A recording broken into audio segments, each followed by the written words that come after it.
Well, thank you. It is really delightful to be invited to an inordinately special occasion here in Taipei. I am told that here in Taiwan, the phrase when you're eating a meal is somebody says to you, "Qing man yong," take your time about your food. And I hope today that we take a little bit of time about thinking about the nature of finance, particularly AI. I'm going to be followed this morning by two further speakers, Thomas and Claudia. I'll be setting a broad scene. Thomas will be looking at AI in fintech and Claudia at AI in finance. So I'll leave it to them, but we'll start broad and narrow in. To give you a tiny bit of perspective, my group in the City of London, Zien, compiles 3 indices for which we are most renowned. However, we do a tremendous amount of work over many years in a wide variety of topics under both science and technology and also economics and finance. And when it comes to things like AI, we've been in the field for years. I myself began doing research into large-scale AI neural networks in 1978 at Harvard, worked on, when I was Director of Ministry of Defense Research, on support vector machines into Europe. And I'll touch briefly on my role last year as Lord Mayor of London when we ran the 695th Lord Mayor's Ethical AI Initiative. So what do I like to cover this afternoon? Well, really a few things. What are commercial centers? How do we look at networks? How do we go about measuring them? And I've got some details here about Taipei. And finally, how we can look at AI to build a successful commercial center combining both finance and smart cities, technology, that is. In all of this, the underlying theme here today is the idea that network analysis matters. So you can take the phrase, neural network, and combine that with network analysis and see that my view of the world is very much looking at networks. So let's have a quick look at commercial centers. Commercial centers tend to fall into 3 categories: financial centers, smart centers, and logistics centers, and I'll come to that sort of towards the end. When we look at financial centers, we're familiar, I think, with the 3 major groups that you see there: investors, traders, and guarantors. Those are the typical players in an abstract way in any financial center. And the ability to create a network around those leads you to having centers. We in London inherited, to some degree, our financial center from Antwerp in the early 1500s, principally because Antwerp found itself at war with the Spanish. Smart centers are equally interesting. They too involve investors, which people often overlook in the science and technology areas, but that is what draws the clusters together. You then have technologists, and of course, you move into developing a cluster itself. Now, these are very rich systems, so along the way, you've got all sorts of things, whether it's regulators, consultants, lawyers, accountants, etc. There are many there, and it's a complex system, and so how do you go about analyzing it? Well, the approach that we at Zien have taken is to focus very much on the network element. So for us, it is the networks that matter. What is a network? Well, I'd start off by just imagining you're in a coffee house or a bubble tea house. You're surrounded by people from many different backgrounds, professions, and interests, and you strike up a conversation in this coffee house with a stranger. You discover you have something in common. Maybe you share a hobby, a passion, a dream. You exchange ideas, opinions, and contacts. You feel inspired, energized, and connected, and you come up with a solution to some global problem inspired by the other people in that coffee house. Now, there are numerous books on a single theme: cod, salt, nutmeg, whatever you like. And I've often wanted to write a book on networks. And it would start, for me, with the intellectual networks in coffee houses in the City of London from the 1630s, which led to things like the Royal Society and large elements of the later Enlightenment. We also have the technology networks, as you're aware, of telegraphs, telephones, electricity, and computers. We are in a networked age, possibly much more so than we are in some sort of computer age. So what are networks? Well, networks are, in a very simple fashion, just a system of interconnected things. Really as simple as that. Systems of interconnected things. But the concept has great depth, and you won't find it just in AI. You won't find it just in finance. You'll find it in biology, sociology, ecology, chemistry, physics. So some examples of networks are neural networks, as we said, but remember, real neural networks connected by synapses, the model on which neural networks were based, are the way that our brain is presumed to function. Social networks, networks of people connected by social ties, friendship, kinship, collaboration, profession. We have food webs, just to make you branch out a little bit. Networks of organisms that are connected by feeding relationships, predator-prey, or should I say, producer-consumer. Food webs can be used to study how energy and nutrients flow through an ecosystem and how it affects the population dynamics and biodiversity. And finally, things like molecular networks. In short, networks are everywhere. One of the elements of chaos theory, which led to complexity theory, is this concept of emergent properties. And the emergent properties of networks are overall surprise. As you design these networks, you realize that they are complex and the separations aren't crisp and clear. Take maps in cities. Cities can be defined by defensive walls, planning permission authorities, taxation, worker location, dependence on a host of infrastructure, air, land, sea, water, energy, waste, communications. Of course, obviously in England, an English city has a cathedral, except that London has two, Westminster and the City of London. So if a city is a node and a railway is a link, what is the boundary of a city? Many cities, London and New York spring immediately to mind, burst their boundaries and expanded by swallowing older villages and boroughs. We have twin cities, such as Budapest, or the metropolitan area of Minneapolis-St. Paul. So cities are not easy to define. Now, an emergent property is actually in many ways just a pompous name for surprise. Networks often surprise us.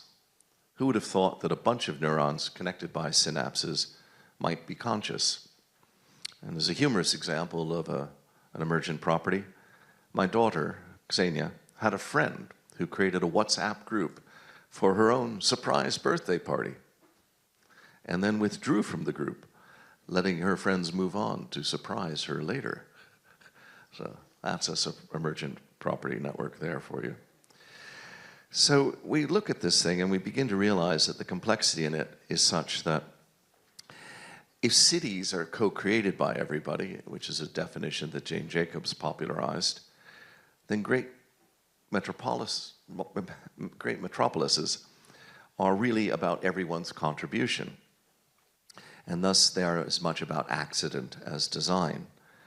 The haphazard and the serendipitous in cities creates opportunities for positive change and is in many ways the anathema of a top-down approach to building a large center. It's actually creating the opportunities, not executing them.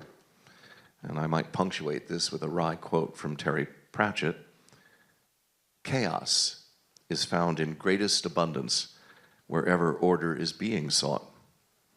It always defeats order because it is better organized." So we see ourselves in a situation where we can build networks, but we can't necessarily control what comes out of them. Now, the Santa Fe Institute finds increasing evidence of returns to scale in city inventiveness and creativity. These increasing returns emerge from the value of connections, which rise with the number of participants. And these show up actually as power laws in cities and city sizes, in the concentration of petrol stations. You need fewer petrol or gas stations in a large city. Or the speed of information dissemination, which has been shown to move across entire cities in hours without the use of technology. Each participant connecting to the network improves the productivity markedly. So, I'll give you a quick thought experiment, and one that is possibly one that's going to become real. This thought experiment affirms the idea of network benefits. For example, if there were two World Wide Webs, wouldn't they be even more powerful if they were connected into one? And if you believe that that's the case, you can see where we naturally believe in networks. And we also believe in network dangers. might they, as one network, be more vulnerable? So Jeffrey West at the Santa Fe Institute asks, why are large cities faster? People in cities do actually walk faster than country folk. The Boltzmann constant relates particle energy to the temperature of a gas. Is there a Boltzmann constant linking the energy consumption of a city to its social temperature or pulse rate? And when we look and examine London, my hometown, of which I was proud to be mayor last year, you actually begin to realize that the financial center is based within many other networks. For example, this map shows you within 2 miles of the Guildhall, 40 learned societies, 70 higher education institutions, 130 research institutes, and 25,000 businesses around the City of London, in a community speaking some 300 languages. So you begin to see how complex these situations are. And for those of you who know London well, you might note that I've left Imperial College off this map far to the left, because it is 6 miles from the center, not 2.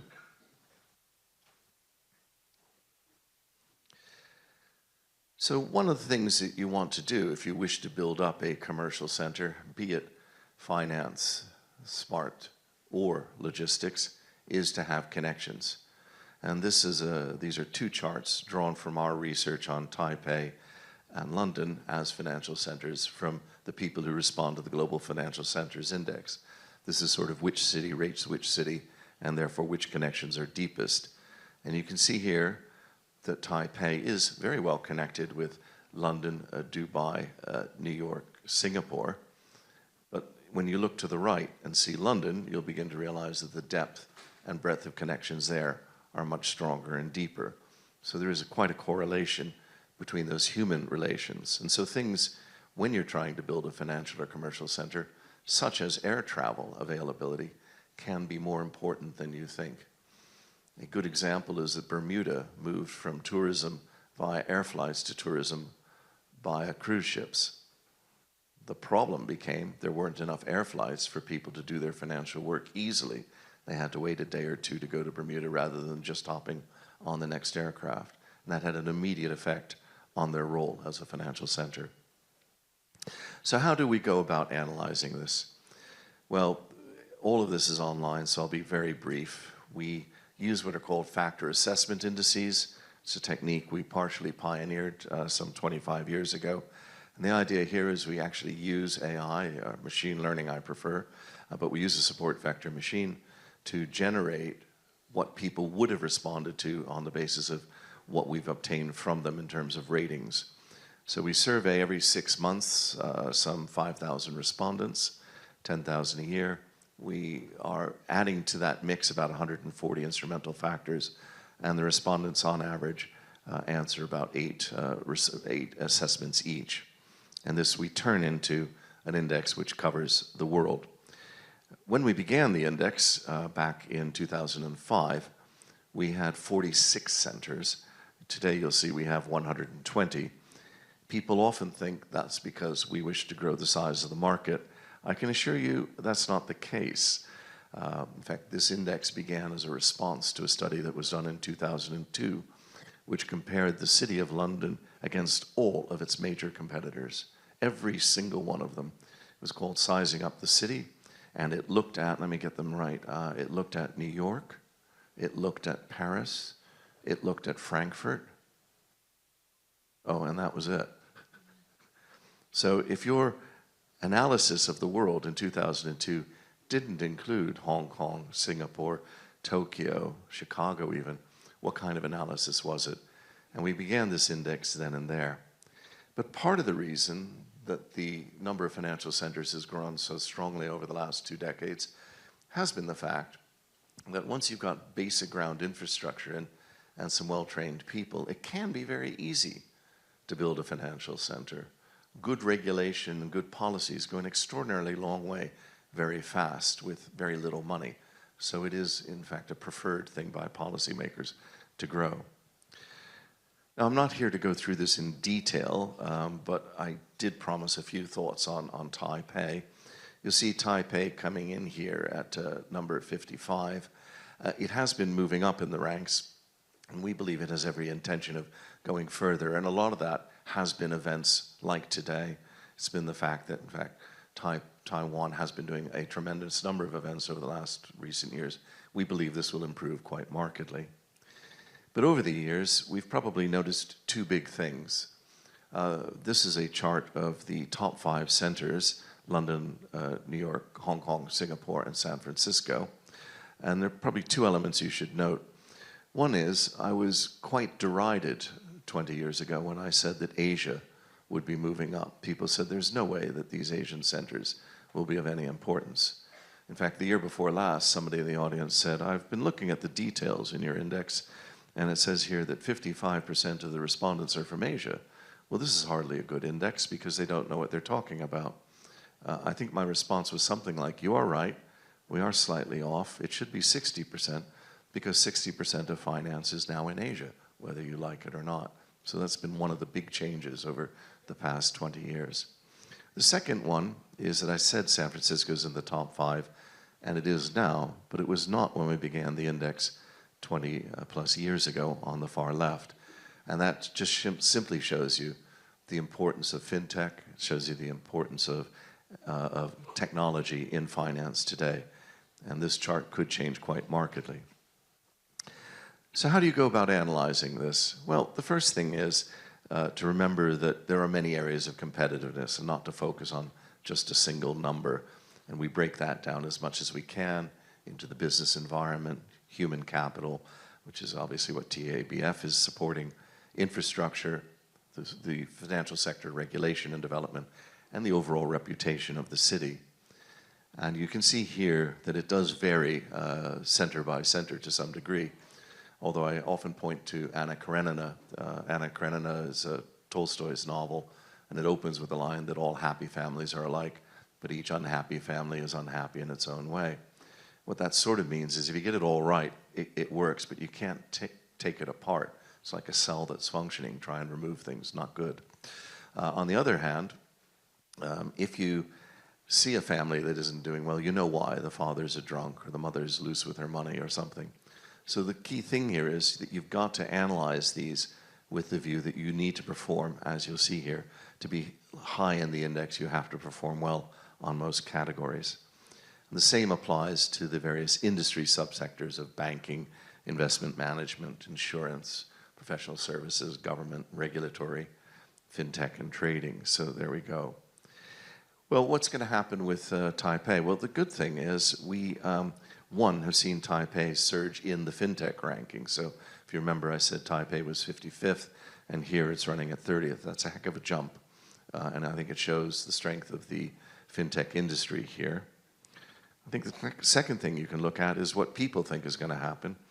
And this is very intriguing to us. This is something we hadn't expected, was that the number of people who believe Taiwan is going to be much more important going forward has really risen.